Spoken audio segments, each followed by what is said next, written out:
wants to work with us or not. If she chose not to work with us, we would put up for expulsion and call it quits. If she decided to work with us, these ladies will work with her and try to get her graduated, and she needs to cooperate. Some issues here at school, for example, right now is inappropriate dress. She wears inappropriate dress to school, and when people address her about it, she goes nuts. You know, she's very, very disrespectful. Headphones, we don't allow headphones in the building during school day, and when she walks down the hallway with them on her head, when somebody says something to her about it, she gets very, very upset and get disrespectful again. When she does interact with adults, her language is just not appropriate. Now, Cheyenne, these comments are made directly to you, and that's the cooperation we need. If you don't want to cooperate, you know, that's going to be an issue, and we have no choice but put you up for expulsion. If you want to cooperate, we'll go about helping you get your education. We cannot get it without your cooperation. I will work with Mrs. Smeltsley, but I won't work with her. You will work with everybody in the building, Cheyenne. This is your No, education. you were talking about earlier working with these two ladies. I will work with Mrs. Smeltsley, but I won't work with her. Okay. That's just me personally, my See, opinion, those are the types of because things you need to work. I don't really like her. Okay, so that's disrespectful there.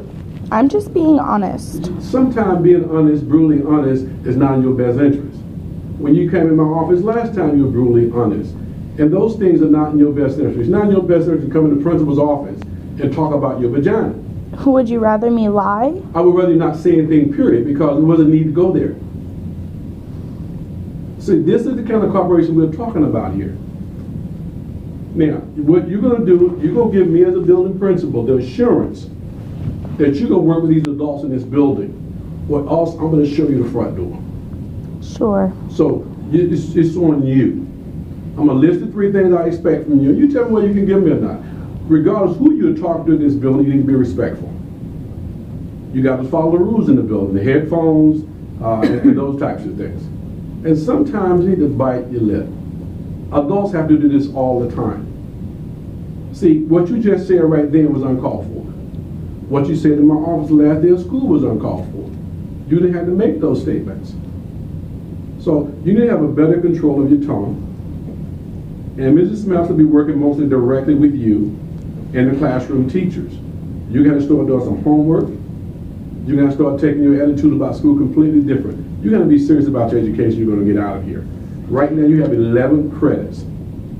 Most of our juniors have 30 plus. I'm not most juniors. Huh? I'm not most juniors. There's another opportunity to keep your mouth closed, and you had to make that statement. I'm just going to ask you, are you going to cooperate? Do you want me to show you front door? It wasn't anything rude. Sometimes it's best to keep your mouth closed and listen. I'm just trying to teach you a skill. If you're going to ever get a job out there, the same thing applies to a job. Now, are we going to get your cooperation or not? Yes or no? Sure. Now, on another note, like you said, the last time she was in your office, it's better to keep her mouth shut, okay? If she would have kept her mouth shut and not said a damn word, you would have been pissed off because she didn't answer any of your questions. So why are you talking like that?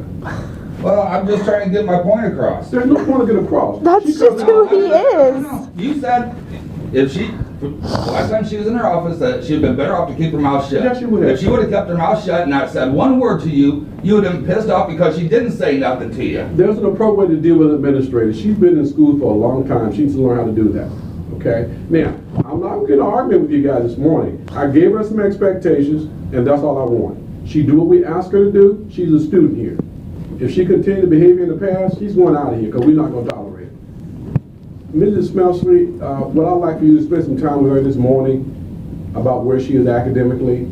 I'd like for you to meet with her once a week in your office. Okay? Well, that's another thing. Why do you have to shove academics down everybody's throat? Not everybody's an academic student. But that's all you guys do is shove academics down everybody's throat, whether they're an academic student or not. How's she going to graduate then? Oh, Dad. Well, the thing is, Dad. everybody's making everything strict.